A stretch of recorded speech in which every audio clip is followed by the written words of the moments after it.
This is Greg Pruett, the author of Extreme Prayer, talking about chapter 3.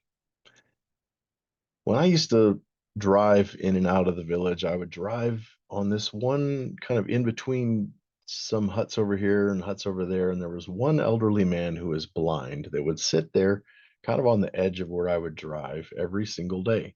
And I would always drive by him, and instinctively I would wave, but he was blind. And so he never waved back.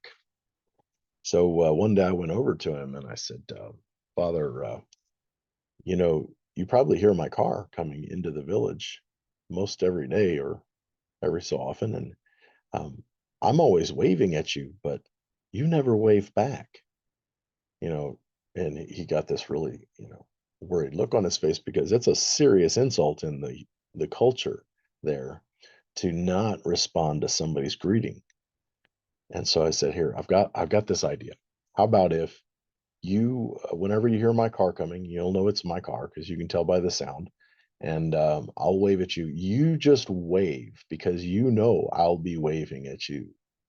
And so every day or every time I would come into the village, I'd be driving by there. I would wave at that man, and he had the biggest grin on his face, and he would be waving and waving and waving at me because, I mean, how often is it that a blind man has the opportunity to wave at another man and back and know that he's waving?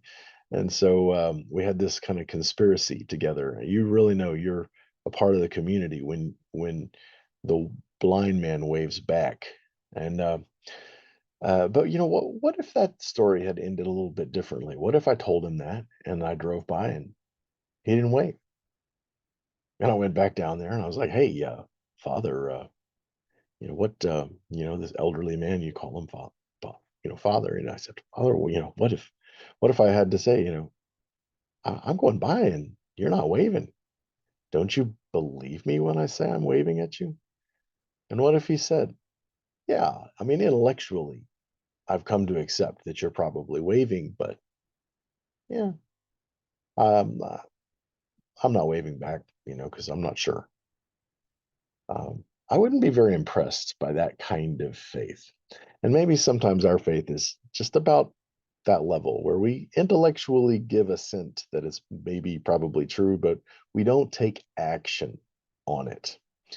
Okay, so in Mark chapter 11, Jesus talks about a principle in prayer. He says, "Have faith in God.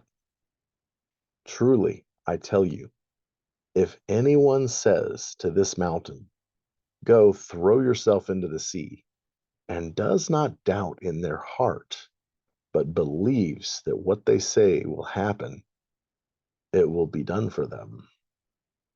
And so God answers prayer of faith, but also prayers of faithfulness, because in the Bible, there's no such thing as a faith that only happens inside your head, like an intellectual faith that doesn't also then radiate out into our lives as faithful actions in keeping with our faith.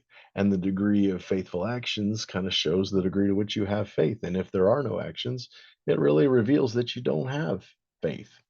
And so uh, the principle of chapter 3 is that God answers prayers of faith and faithfulness. And when we pray in the context of a faith filled life, a life of faith, we'll see God move in great power.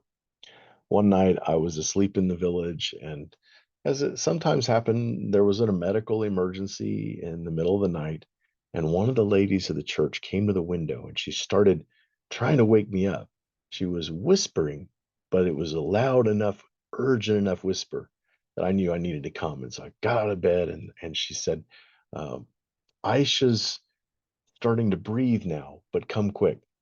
I was like, all the way down to Aisha's house, I was just kind of turning that phrase over in my head like shoes in a dryer. Just what?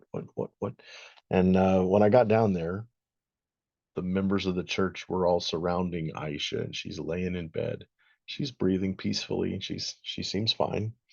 And the the head lady of the church said, Well, Aisha got sick, and then she stopped breathing, and then she started getting cold, and she got cold here, and she got cold all up her arm, and her whole arm got cold, all of her extremities got cold, and we prayed for her, and she started breathing again, and she warmed back up, and she's alive now. I was like, well, what do you want me to do? I was just stunned. Here it sounded like Aisha had died and that they had prayed and she had just raised from the dead. Or maybe she was mostly dead. I don't know. And I thought, well, keep up keep up the good work. What what do you say to that? So I added my prayers to theirs and I went to bed. But if you think about it, um, what kind of faith do you have to pray for somebody who's getting cold? Their body is getting cold, and you're praying for them to live. God answers prayers of faith and faithfulness.